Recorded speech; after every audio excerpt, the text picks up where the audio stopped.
What is going on, everyone? My name is the California Cougar, and welcome back to another Survivor season review. Today, we are talking about the 30th season of Survivor, that is Survivor Worlds Apart, aka blue collar versus white collar versus no collar. So basically, the three tribes at the beginning of the game are divided based on their work field, I guess you could say.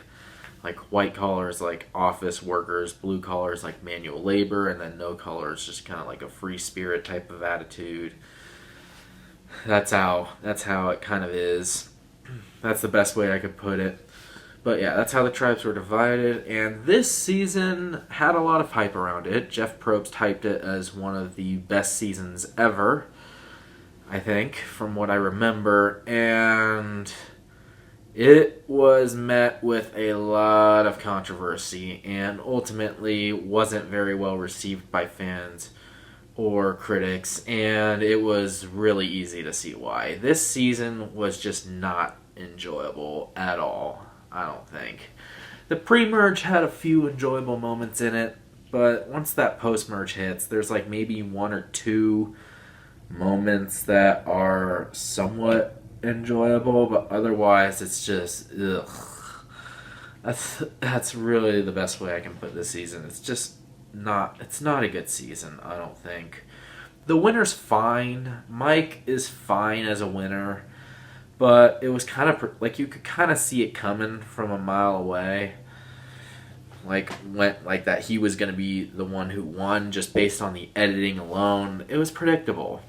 And the cast itself, it's just not a very likable cast. I mean, going from the top here, you have So, who I thought So was going to be a big player in the game. Then she gets voted off first. Vince, kind of the creep ass that he is, I was glad he was voted off second, because the way he hugged Jen for 15 seconds was just... get that off my screen. That was uncomfortable.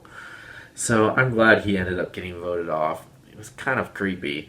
Nina, she, a lot of people said that people like Joe and Jen bullied her because she was deaf, but I don't really think that was the case. And plus, Nina was kind of annoying. I mean, if you want to watch a good deaf contestant, go watch Survivor Amazon and watch Christy. She was great. Unlike Nina. Nina was just, ugh. Didn't really care for her at all. And then the Lindsay vote was fun. I mean, I think that was a double tribal from what I remember. And then, of course, you got the whole Max and Shireen thing. Who's more annoying? They decided Max was more annoying, so he was the one that got voted off at that tribal council. You knew it was going to be one of those two. And, the way that they went about their games was just weird, too. Max decided to be like Richard Hatch, so he decided to get naked. And Shireen was like, why not? And she joined in on it. It was so weird. Just so ridiculous, I thought. And then the Joaquin thing. I liked the whole Rodney and Joaquin bonding thing. I thought that was fun.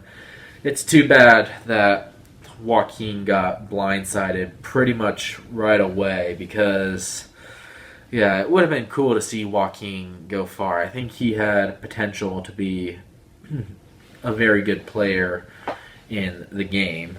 And then, of course, let's see. I totally forgot who else was.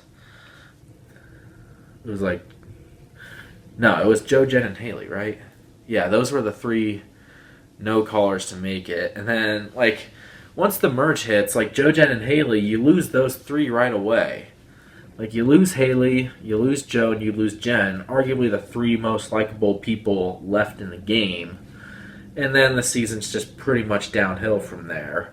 There's really nothing else to remember about the rest of the season. I mean, yeah, Tyler, he was not very memorable at all. Shireen, like I said, Shireen was just really annoying in my eyes. Sierra was whatever. She was just kind of there.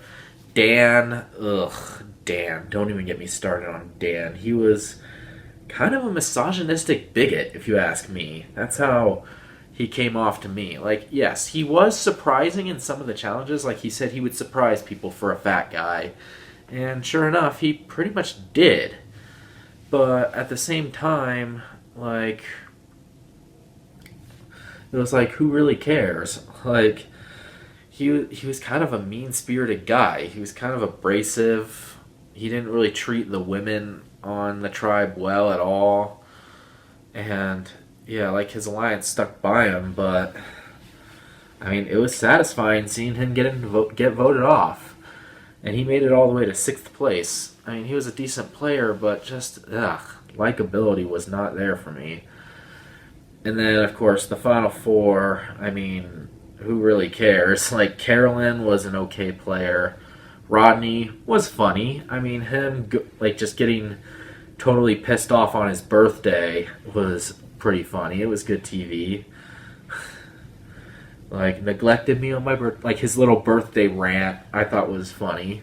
So, there's that. And I love how he thought he was 100% winning the game if he had beaten Carolyn in the fire challenge at Final Four. Like, even up against Mike, I was like, no way. There's no way. Like, sure, you get Dan's vote, and maybe you get Sierra's vote, but that's really it. Like, no way you get anybody else's vote there. And then, of course, you have Mike, who ended up winning the season, and then Will. Will was just miserable to watch. Constantly flip-flopping between both alliances. Like the white-collar, blue-collar alliance, the merge, and then he had his no-collar alliance. He decided to abandon his no-collar alliance, and yeah, it was just, ugh. It was just not good. Not good. And the way he treated Shireen was just uncalled for. He was like, you have nothing. What, like the personal attacks. It was pretty sweet when Shireen raised her hand and got revenge on Will at that immunity challenge. And I actually forgot to mention Kelly. Yeah, that's how forgettable Kelly was. Like, she was like Mike's right-hand woman, and then she got idled out by Jen at the merge. So, I mean, that was probably the highlight of the merge.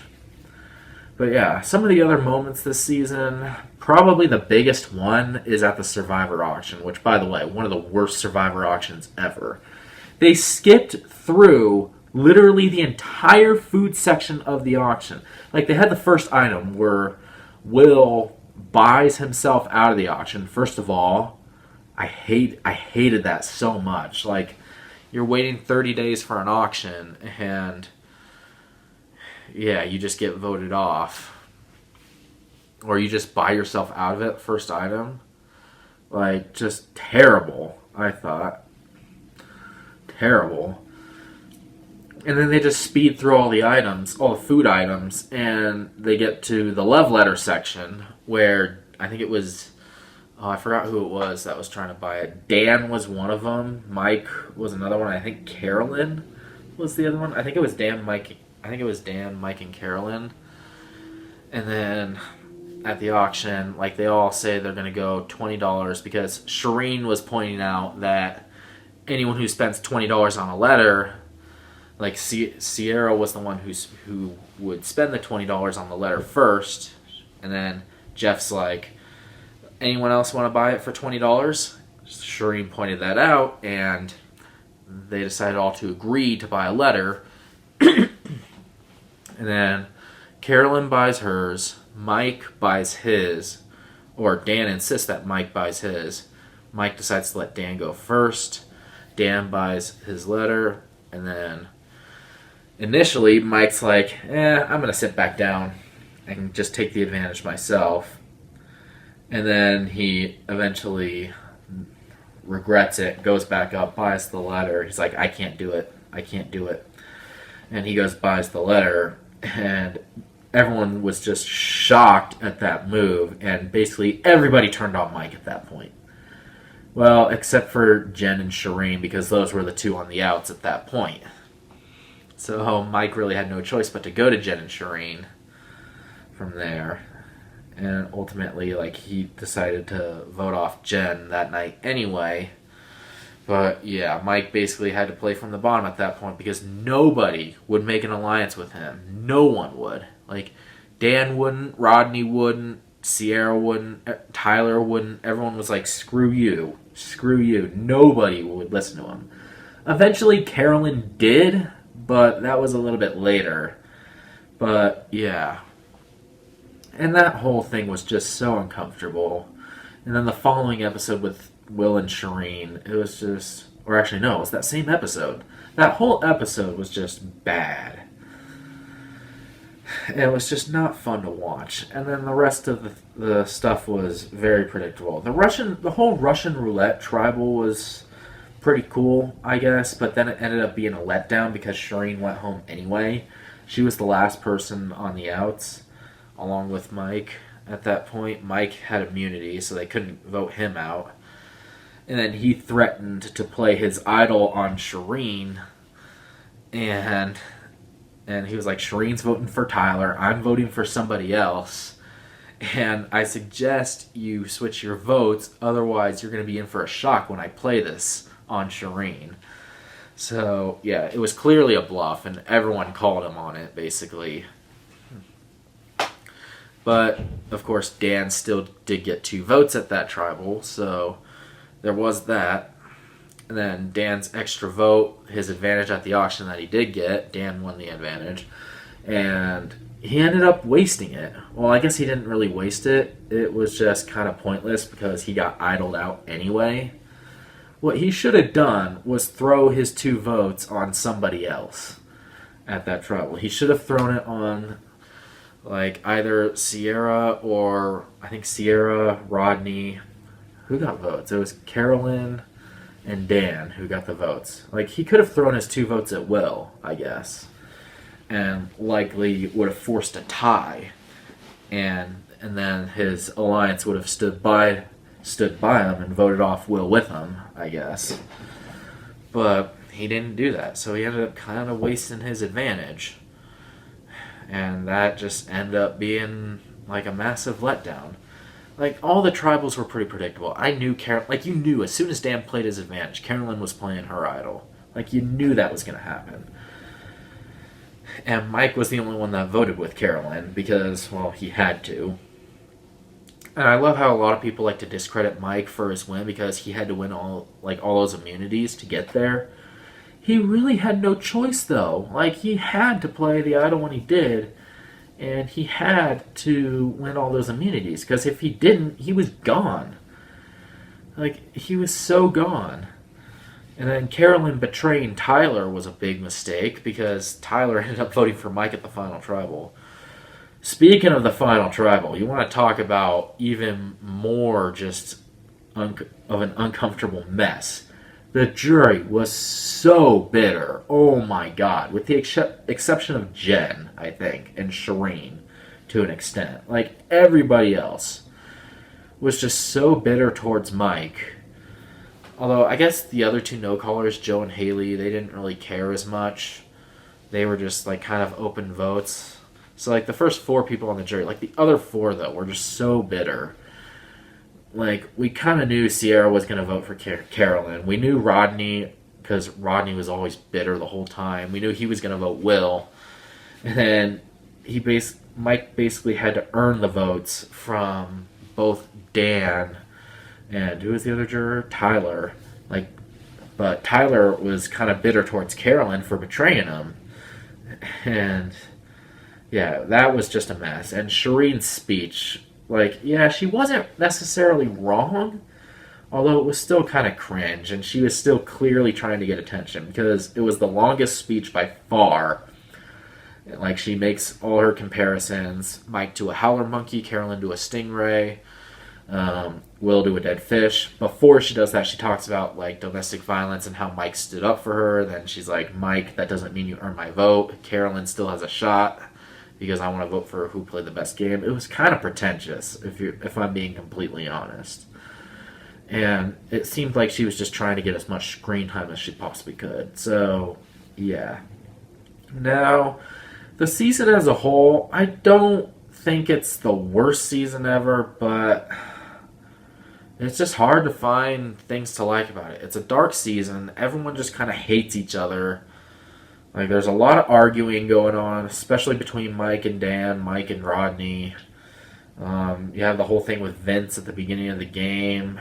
Carolyn argues with a bunch of people. It's just, like, the blue-collar tribe especially is always arguing with each other. It was just so difficult to watch. A lot of unlikable people. Like, again, Dan and Will, I don't really think are that likable. And everyone's like everyone else is kind of like super cocky. And like, yeah, it's nice to see Mike win. He was technically the good guy despite his bad auction move, which he did apologize for, but he never should have made the move to begin with. And it was almost a fatal mistake for him because if he loses even one of those challenges, he's gone. Because at that point he didn't have an idol. Like, he used his idol at Final 7 to get Tyler out. But yeah, it was just bleh.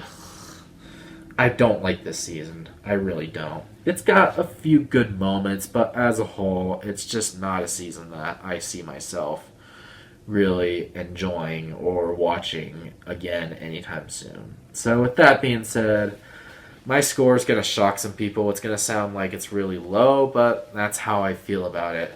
Survivor Worlds Apart gets a 2 out of 10.